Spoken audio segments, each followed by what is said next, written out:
buntis at sa mga magjowa at mag-asawa or magka-live-in. Sobrang nakakaalo sila guys, and yung mister niya, game na game din.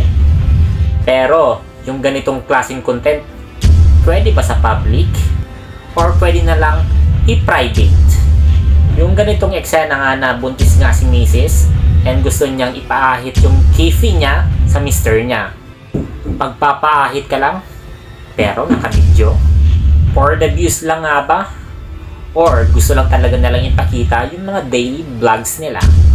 Ikaw, kung mag-vlog ka, kaya mo ba ang ganitong content? Kaya naman, panoorin na natin. Usapang kifi, baka mo, ang tagal talaga namin di nagkita nitong kifi ko na to. Excuse me muna ha, bawal lang malisyoso at malisyosa dito. Normal lang naman to sa mga buntis at sa mga magjowa at mag-asawa or magka-live-in. Buti na lang may ganitong klaseng partner tayo na maalaga, maasikaso, mapagmahal, kahit mukhang kako yan. At nakuha pa nga magpatawa nito ni asawa. Huwag kang tumawa! Sobrang kulit niya. Parang steel pro sa bota.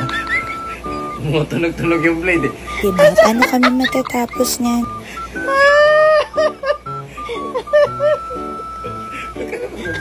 Ay, natatawa ko. Sige na.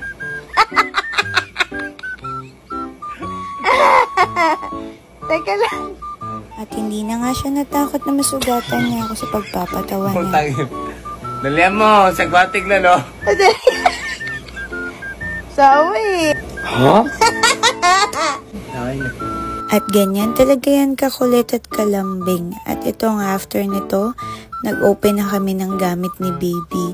Since malapit na nga talaga at we are on 35 weeks at 2 weeks na lang pwede na tayong manganak. So inarrange na rin namin tong dumating niyang stuff at galing ito sa TikTok shop na pwede nyo din mabili sa TikTok. At ito nga yung kanilang rocking chair. Thank you so much po sa nagpadala nito para kay baby. At love na love nyo si baby kahit hindi pa siya lumalabas. Ang dami nyo na pong pinapadala at binibigay. Ito nga magiging useful to sa akin kasi alam mo naman ang mga babies ngayon. Napaka-cute nga at napakaganda nito. Habang ginagawa nga namin, gumalaw si baby at nagustuhan niya yung sounds. Ayan, makikita mo. Tuwan-tuwa nga siya, pati si asawa. At tingnan mo, bumubukol pa siyang ganyan. Excited na talaga siyang lumabas. At kami rin, sobrang excited na sa'yo. Ilang araw na lang. Ayan sa mga gusto umorder, Yellow Basket.